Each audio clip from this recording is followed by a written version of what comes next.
ત્યાં કદાચ તમારે માસ્ક પહેરી રાખવું પડશે. આપણું મુખ રાઉન્ડ છે એટલે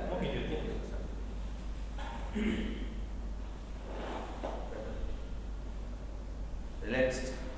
સર. ઓકે, ચાલો શરૂ કરીએ આપણે. જી સર. આપના પરિચયથી શરૂઆત કરીએ. આપનો પરિચય જણાવો. સર, મારો કોડ T28 છે. મેં મારું ગ્રેજ્યુએશન મિકેનિકલ એન્જિનિયરિંગ 2017માં પાસ કર્યું છે અને હાલમાં મારી સ્ટેટ ટેક્સ ઇન્સ્પેક્ટર તરીકે પસંદગી થઈ. ઓકે, તમારા રસ વિશે જણાવો. સર, હું રનિંગ એટલે કે દોડવામાં, ઘરે ટાઈમ હોય તો ખેતીમાં અને ગામના સામાજિક કાર્યોમાં પણ રુચિ ધરાવું છું. બરાબર.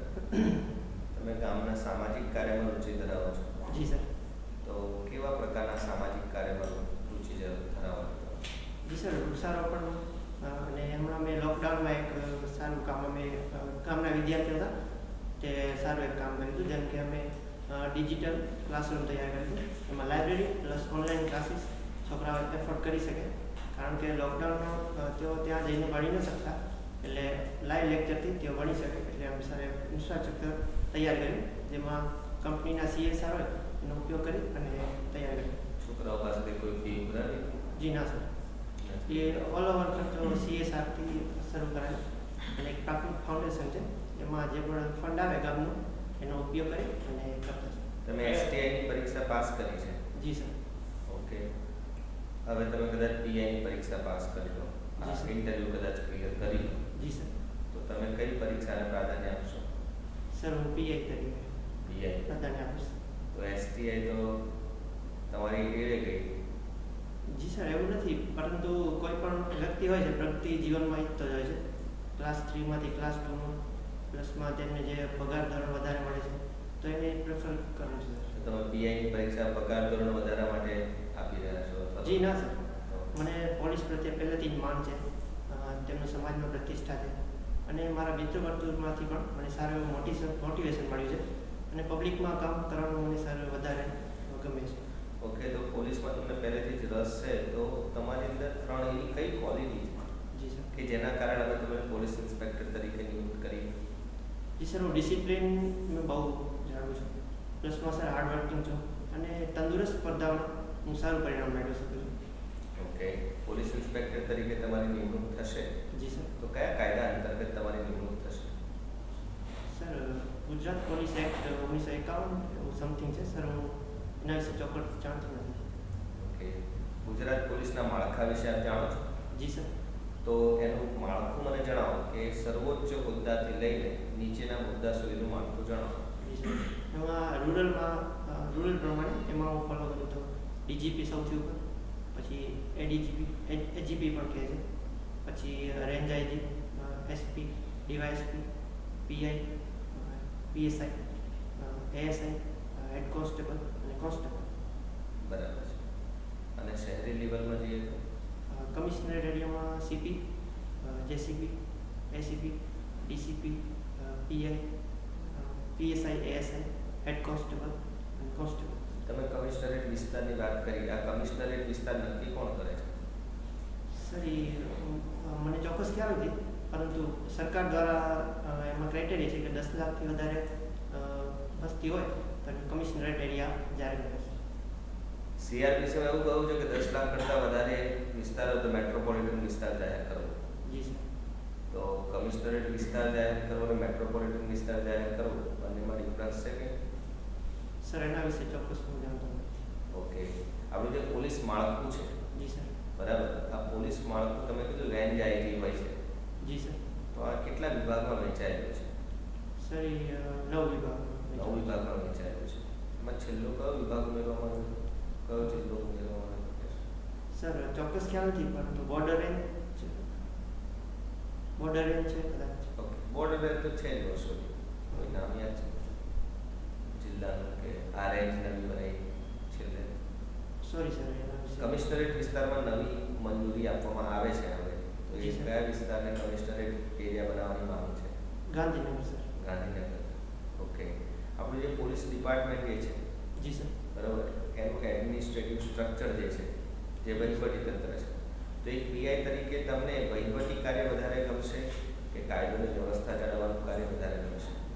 સર, બંનેમાં જે મને આપવામાં આવશે તેમાં હું મારી નિષ્ઠાપૂર્વક કાર્યવાહી ઓકે, તો પોલીસ ઇન્સ્પેક્ટર તરીકે તમારા વહીવટી કાર્યો કયા હશે? સર મારા મત મુજબ જે પણ પોલીસ ફંડ હોય છે તો એને પોલીસ ફંડનું યુટિલાઇઝેશન કરવાનું સર એવું હશે પણ હું જાણતો નથી સર ચોક્કસ. ઓકે, અત્યારે પોલીસ તંત્રમાં કયા પ્રકારના ક્રાઇમમાં વધારો થઈ રહ્યો છે? સર સાયબર ક્રાઇમમાં એનસીઆરબીના રિપોર્ટ પ્રમાણે સાયબર ક્રાઇમમાં બહુ વધારો થઈ ગયો છે. કેટલો? બહુ એટલે કેટલો? સર અનુમાન કરી શકો હા, કરી શકો. નિયરલી 60% આજુબાજુ. ઓકે, આ સાયબર ક્રાઇમ કોને કહેવાય? સર કમ્પ્યુટર કે ઇન્ટરનેટના માધ્યમથી થતા ક્રાઇમ છે અને સાયબર ક્રાઇમ તરીકે ઓળખવામાં આવે છે. ઉદાહરણ આપી શકો સાયબર ક્રાઇમના? જી સર, આ ફિશિંગ છે, હેકિંગ છે, પછી અમુક આર્થિક ગુનાઓ પણ થતા હોય છે આમાં cyber crime sir. Cyber bullying કોને કહેશો? સર સોરી સર એની કોઈ કોમેન્ટ નથી સર. ઓકે, સ્લેજિંગ કોડ કરીને એક પ્રકારનો સાયબર ક્રાઇમ આવતો હોય છે. સોરી સર એના વિશે મને તમે ફિશિંગ વિશે વાત કરી. જી સર. એ ફિશિંગ ઉપર કોઈ વેબ સિરીઝ કે એવું કંઈ બનેલું છે? સર સોરી સર એના વિશે જાણતો નથી. ઓકે, સાયબર ક્રાઇમને અટકાવવા માટે જી સર. આપણે કેન્દ્ર સરકારે કોઈ પગલાં લીધેલા છે? જી સર. કોઈ કાનૂની કાર્યવાહીમાં ક્યાં ક્યાં કાનૂન બનાવ્યા છે? સર કાનૂન ખ્યાલ નથી પરંતુ આઈટી એક્ટ છે 2000 એમાં નવા પ્રાવધાન એડ કર્યા છે. પ્લસમાં નેશનલ સાયબર સિક્યુરિટી પોલિસી 2013માં અમલ કરવામાં આવી છે. શું એમાં એ પોલિસીમાં શું મહત્વની વાત કહેવામાં આવે છે? સર એમાં national critical infrastructure coordination infrastructure information infrastructure ઊભું કરવામાં protection centre. Protection centre sir okay, એ ઊભું કરવામાં આવશે અને એમાં આ જે ગૃહ મંત્રાલય છે, પછી જે મેઇન મંત્રાલય છે, સ્પેસ છે, ડિફેન્સ છે, એમાં પણ જે પણ થાય છે સાયબર એને અટકાવવામાં આવશે. પ્લસમાં સર 5 લાખ જેટલા સાયબર પ્રોટેક્ટર્સ છે એને તાલીમ આપવામાં આવશે અને સર્ટિન ઇન્ડિયા છે એને પણ એને થોડીક એમાં જોગવાઈઓ છે કે એને પણ ડીલ કરવા. સર્ટિન ગૃહ મંત્રાલય ખાતે આવેલી છે. સોરી સર એ ચોક્કસ જાણતો નથી. ઓકે, સર્ટિન મતલબ કયા મંત્રાલય સાથે સંકળાયેલી છે એનો આઈડિયા નથી? સોરી સર એના વિશે ચોક્કસ આઈડિયા નથી. ઓકે, તમે તમારા મનપસંદ કાર્યોમાં જે સામાજિક કાર્ય કરો છો એમાં તમે એમ કીધું કે તમે લોકડાઉન દરમિયાન ખૂબ સારું કામ કર્યું. જી. ઓનલાઈન શિક્ષણ. જી સર. બરાબર. તો ઓનલાઈન શિક્ષણ છે જી સર. અને ઓફલાઈન શિક્ષણ છે, જી સર. એ બંને વચ્ચે રહેલા એવા કયા મહત્વના ભેદ છે જે તમને અનુભવવામાં આવ્યા આ કામગીરી દરમિયાન? જી સર, ઓનલાઈન શિક્ષણમાં મેઇન તો પિક્ટોરિયલ જે એને બતાવવામાં આવે છે એ થોડુંક છોકરાઓ પ્રત્યે વધારે પ્રભાવિત થાય છે. કેમ કે કોઈ પણ પિક્ચર દ્વારા ભણેલા હોય તો એ વધારે એને સમજી શકે છે, રિકોલ કરી શકે છે, એના માઇન્ડમાં એ મેપ સેટ હોય છે. જેવી રીતે ત્યાં ભણાવી બોર્ડ ઉપર ભણાય તો થોડોક વિદ્યાર્થીઓ ઓછું થાય. ઓછું એટલે એવું સાવ નહીં પણ પરંતુ થોડોક પ્રભાવ ઓછો પડે. અને જ્યારે આપણે ઓફલાઈન હોઈએ છીએ ત્યારે જે બીજી ઇતર પ્રવૃત્તિઓ કરવામાં આવે છે, રમતની છે કે પ્રેક્ટિકલ કરાવે છે, એ સર ઓફલાઈનમાં આપણે નથી કરી શકતા. ઓનલાઈન એજ્યુકેશનના નેગેટિવ કયા મુદ્દાઓ છે? સોરી સર હું સમજી નથી. ઓનલાઈન એજ્યુકેશનના નેગેટિવ મુદ્દાઓ કયા છે? સર વિદ્યાર્થીઓ ક્યારેક સામે ન હોય કોઈ એવો મૂકી દે કે એ હોય એવું બની શકે છે. પ્લસમાં વિદ્યાર્થીઓ બીજી ઇતર પ્રવૃત્તિઓ મોબાઈલ સાથે ગેમિંગ રમી શકે છે. બીજા ક્ષેત્રોમાં પણ તેઓ થઈ જાય. તમે કોને પ્રેફર કરશો, ઓનલાઈન એજ્યુકેશન કે ઓફલાઈન એજ્યુકેશન? સર હું બંનેને પ્રેફર કરીશ. બંનેને કેવી રીતે? જો સર સ્કૂલો ચાલુ હોય છે ત્યાં ઓફલાઈનમાં જે પણ એવો વિષય છે જેમ કે કોઈ પર્યાવરણનો વિષય છે તો એને મેં પિક્ચોરિયલ દ્વારા બતાવવાનું કેવી રીતે થાય છે. મેથ્સ જેવો વિષય છે તો તેમને બોર્ડ ઉપર ભણાવવાનું એવી રીતે સર. ગુજરાત સરકારનો પ્રોજેક્ટ છે જ્ઞાનકુંજ પ્રોજેક્ટ. જી સર. એના વિશે શું જાણો છો? સર એના વિશે ચોક્કસ માહિતી નથી. ઓકે, થોડી ઘણી માહિતી છે. જ્ઞાનકુંજ પ્રોજેક્ટ. જી સર. ગુજરાત સરકાર. Sorry sir.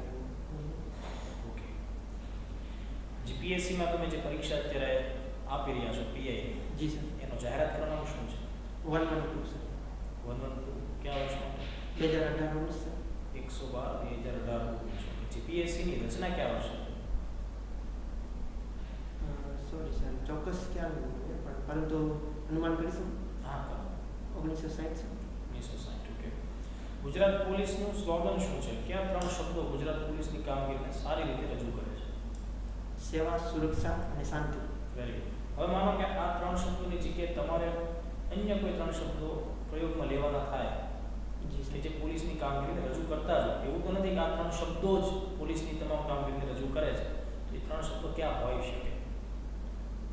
સર 3 શબ્દો બીજા કરતાં હું એ 3 શબ્દો છે એનું પ્રોપર ઇન્ટિગ્રેશન કરીને એકબીજા શબ્દો એકબીજા સંકળાયેલા જ છે. જેમ કે સેવા અને સુરક્ષા કરશે પોલીસ તો શાંતિ ઓટોમેટિકલી જળવાશે. એટલે સર હું જે છે એમાં ઓકે, તમે મેન્સનું ફોર્મ ભર્યું એ સમયે તમે એવી માહિતી આપેલી છે આયોગને જી સર. કે તમે ગુજરાતી, અંગ્રેજી અને હિન્દી ભાષા લખી શકો છો, વાંચી શકો છો અને બોલી પણ શકો છો. જી સર. બરાબર. તો હિન્દીમાં મને કોઈ એક એવું વાક્ય કહો કે જે તમારા જીવનને પ્રેરણા આપનારું હોય. સેવા પરમો ધર્મ. એ હિન્દીમાં ક્યાંથી? એ સંસ્કૃત. સંસ્કૃતમાં. સર હમણાં હું રિકોલ નથી કરી શકતો. ઓકે. તમે કીધું કે ખેતી, સામાજિક કાર્ય અને પર્યાવરણ સંબંધિત તમને રસ છે. જી સર. હા, આ પર્યાવરણ સંબંધિત આપણા દેશની અંદર કઈ અદાલત આવેલી છે? National green tribunal. કયા વર્ષે એમની સ્થાપના કરવામાં આવી? સોરી સર, ચોક્કસ વર્ષ ખ્યાલ નથી. વિશ્વની અંદર કેટલા એવા દેશ છે કે જેમની પાસે પર્યાવરણ માટે અલગથી અદાલત આવેલી છે? સોરી સર, એના વિશે હું જાણતો નથી. તમે એક CSR એક્ટિવિટી ચલાવો છો, તો જી તમે સર. હમણાં ઇન્ટ્રોડક્શનમાં કીધી. જી સર. આ CSR નું ફૂલ ફોર્મ શું થશે? Corporate social responsibility sir. બરાબર. હવે 24 કલાકમાંથી તમે સૌથી વધારે સમય કોની પાછળ ફાળવો છો? સર હું ચોક્કસ હોબી નથી, એ રીતે હું આ રુચિ ધરાવું છું. મને સમય મળે છે તો હું એવા કાર્ય કરું છું. ના, જનરલ પ્રશ્ન પૂછું છું કે 24 કલાક તમને મળેલા છે, જી. એમાંથી સૌથી વધારે કાર્યશીલ સમય તમે કોના પાછળ ફોકસ કરો છો? સર હું ખેતી, મારા પારિવારિક પૃષ્ઠભૂમિ ખેતી છે. સર હું ખેતીમાં વધારે. બરાબર. તો વર્તમાનમાં જે ખેડૂતનું આંદોલન ચાલી રહ્યું છે, જી સર. હા, એમાં એ શા માટે આંદોલન કરી રહ્યા છે? કારણ શું છે? તમે ખેડૂત તરીકે તમે સારી રીતે જાણી શકશો કે એમાં તમને શું નેગેટિવ પાસું જોવા મળે છે કે તમે આંદોલન જોવે છે. સર હમણાં કેન્દ્ર સરકાર દ્વારા 3 કૃષિ બિલ લાવવામાં આવે છે અને કૃષિ ક્ષેત્રે ધરખમ સુધારા કરવામાં આવ્યા છે. જેમાં સર મને નેગેટિવ કરતાં પોઝિટિવ વધારે દેખાય છે. જેમ કે ખેડૂતોને સ્વતંત્રતા આપવામાં આવી છે કે તેઓ APMC સિવાય પણ તેમની પેદાશો વેચી શકે છે. પ્લસમાં તેમને કોન્ટ્રાક્ટ ફાર્મિંગનો એક સારો એવો છે, એવા સર સુધારા કરવામાં આવે છે. એટલે ખેડૂતો એવું લાગે છે કે એમને ગેરમાર્ગે દોરવામાં આવે છે અને ચોક્કસ કાયદાનો જેમને ખ્યાલ નથી તેઓ કદાચ વિરોધ કરી રહ્યા છે. તમે PI જે વિસ્તારમાં બનશો ત્યાં આવી ગેરમાર્ગે દોરાય ખેડૂતો, તો તમે શું કરશો? સર હું સૌપ્રથમ તેમને જાગૃતિ ફેલાવીશ. જે પણ કાયદાના સાચા પ્રાવધાનો છે તેમના વિશે જાગૃત કરીશ. જાગૃતિ ફેલાવવા તમે શું શું કરશો? સર જેમ કે કોઈ પણ ખેડૂત આંદોલન કરે છે તો તેમને એવી પણ છે કે ખેડૂતો કોન્ટ્રાક્ટ ફાર્મિંગ કરશે તો કંપનીઓ તેમની જમીન હડપી લેશે. પણ એ કામ PI તરીકે તમારું થોડું હોય કે તમે કાયદાની જાણકારી પબ્લિકને આપતા રહો. તો તમે તમારું કામ કરશો કે સરકાર કાયદો બનાવશે તો તમે સરકારના એજન્ટ તરીકે કાયદાની જાણકારી આપતા રહેશો. જી સર. તો તમે તમારું જે કામ છે એ ક્યારે કરી શકશો? સર હું કાયદાની સાચી જે જોગવાઈઓ છે તેમના વિશે જાણ કરીશ તો તેમને એવું અનુભવાશે કે જે કાયદો છે એ ઘરે ઘરે જઈને જાણ કરશો? ના જી ના સર. તો જે કેવી? તમે કહેશો કે આ ખેડૂતો વિરોધ કરી હશે જે ટોળું હશે એમને સર. એમને કેવી રીતે કરશો? માઇક લઈને દેશો? કંઈ સ્પીકર બીકર લઈને દેશો? જી સર, એ જેમ જેટલી પબ્લિક હશે જો હું મારા અવાજમાં મારા ઓડિબલ હશે તો હું એવી રીતે આપીશ. સ્પીકર દ્વારા છે હું આપીશ. તમે બીજાને પણ સોંપી શકો ને કામ, જી સર ચોક્કસ. તો તમે શું કરવા જાઓ છો? As a sir police inspector હું તેમને તેના ઉપર પ્રભાવ સારો પડે છે કે એવું નથી લાગતું કે કાર્યની વહેંચણી કરવી તે બાબતે તમારો અભિગમ થોડોક નબળો જણાતો હોય? Sorry sir.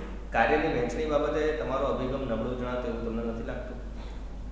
ના સર, હું જે તમે ટોળા વિશે કહો છો તો હું એને સર હું સમજાવવાનો પ્રયત્ન કરીશ. મેં એવો પ્રશ્ન પૂછ્યો કે એનામાં જાગૃતિ લાવવા માટે તમે શું શું કરશો? જી સર. બરાબર. તો બીજું શું કરી શકાય જાગૃતિ લાવવા માટે?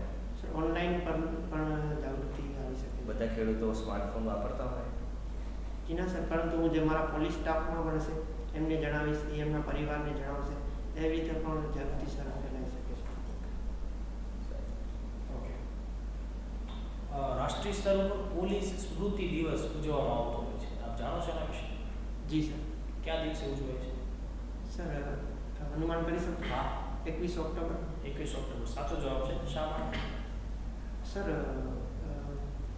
અંદાજ લગાવી હા, શકું? ચોક્કસ. ચીન સાથે સર એકવાર એવી રીતે થઈ ગયું હતું અને એમાં પોલીસ પોલીસ થઈ ગયું તો એવી રીતે હું ચોક્કસ સર જાણતો નથી, પરંતુ બે વચ્ચે અથડામણ થઈ અથડામણ થઈ હતી. ઓકે. એમાં પોલીસ જવાનો શહીદ થયા હતા અને એને આપણે પોલીસ શહીદ દિવસ કયા વર્ષની ઘટના છે અંદાજ છે આપને? સર 1962. 1959 ની ઘટના છે. Thank you sir. ઓકે. બીજું, તમે એક એન્જિનિયરિંગ બેકગ્રાઉન્ડથી આવો છો, બરાબર? જી સર. અને અત્યારે જે ટેકનોલોજીના આધારે પ્રગતિ થઈ રહી છે, એમાં ડિજિટલ ઇન્ડિયા કાર્યક્રમ જી સર. મહત્વપૂર્ણ બેકબોન કાર્યક્રમ તરીકે આપણે આગળ વધારી રહ્યા છીએ. જી સર. ડિજિટલ ઇન્ડિયા કાર્યક્રમ વિશે તમે શું જાણો છો?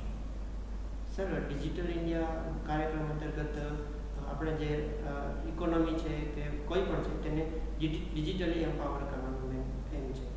ઓકે. તો એના માટે સરકાર શું શું પગલાં લેશે? સર એમાં ઈનો કોન્સેપ્ટ વધારે છે, જેમ કે ઈ ગ્રામ, ઈ પંચાયત, એ રીતે ઈ કોર્ટ, એવા સર નવા એમાં કોન્સેપ્ટ આવતા હોય છે. ઓકે. ડિજિટલ ઇન્ડિયા કાર્યક્રમ છે એની સામે કયા પડકારો રહેલા છે? સર સૌપ્રથમ તો ડિજિટલ ડિવાઇડ એક બહુ મોટો ઇસ્યુ છે, કારણ કે ગ્રામીણ ક્ષેત્રમાં ડિજિટલી ઇન્ફ્રાસ્ટ્રક્ચર ઓછું છે. ઈ મેન સર. ઓકે. ઈ કોર્ટ છે એ ભારતની અંદર શરૂઆત કયા રાજ્યએ સૌપ્રથમ કરી? સોરી સર, ચોક્કસ એના વિશે માહિતી નથી. આપણે ન્યાયતંત્રમાં કાયદો અને વ્યવસ્થા અલગ રાખવા આવી વાત આપણને બંધારણમાં કહેલી છે. તો બંધારણના કયા અનુચ્છેદમાં વાત કરેલી છે તમને ખ્યાલ છે? સોરી સર, એના હું recall- સુપ્રીમ કોર્ટે પણ ઘણી બધી વાર આ અંગે માહિતગાર કર્યા છે કે પોલીસ ઉપર બર્ડન બહુ છે. જી સર. બરાબર. એના કારણે પોલીસ ન્યાયિક પ્રક્રિયા પણ બરાબર નથી કરી રહી અને કાયદો અને વ્યવસ્થા જાળવવાની પ્રક્રિયા પણ બરાબર નથી કરી રહી. આવું સુપ્રીમ કોર્ટે પણ જણાવ્યું છે. તો શું તમને લાગે છે કે પોલીસમાં જે માણસોની ભરતી થઈ રહી છે બહુ ઓછા પ્રમાણમાં થઈ રહી છે?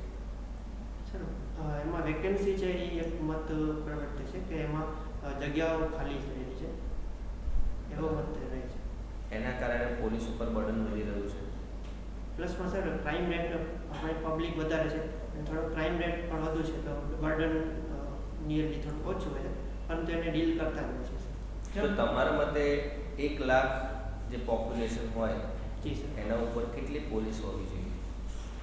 સર ચોક્કસ હું મને આંકડો ન કહી શકું, પરંતુ જે રીતે ક્રાઇમ રેટ છે એવી રીતે તેમનું સંક્રમણ જાળવી રાખવું જરૂરી છે. જેમ કે સરકારથી કાયદોની વ્યવસ્થા નથી જળવાતી પોલીસ દ્વારા, તો શું પોલીસ ડિપાર્ટમેન્ટની અંદર પ્રાઇવેટાઇઝેશન કરવામાં તમે શું માનો છો? સર ઓછું એવું છે કાયદો વ્યવસ્થા જાળવતી, મોસ્ટ ઓફ તો જળવાઈ રહ્યા છે સર, પરંતુ પ્રાઇવેટાઇઝેશન કરતાં પોલીસ તેમની કામગીરીમાં વધારે દક્ષતા લાવે. શું પ્રાઇવેટાઇઝેશન હોવું જોઈએ પોલીસમાં કે ના હોવું જોઈએ? જી ના સર, ના. પ્રાઇવેટ. તો પછી આ ગ્રામ રક્ષક દળની અંદર જી સર. શા માટે ભરતી કરવામાં આવે છે? પ્રાઇવેટાઇઝેશન ના હોવું જોઈએ. એક પ્રાઇવેટાઇઝેશન છે. સર મારા મતે એવું લાગે છે કે એ કોમ્યુનિટી પોલીસિંગમાં એ વધારે હેલ્પફુલ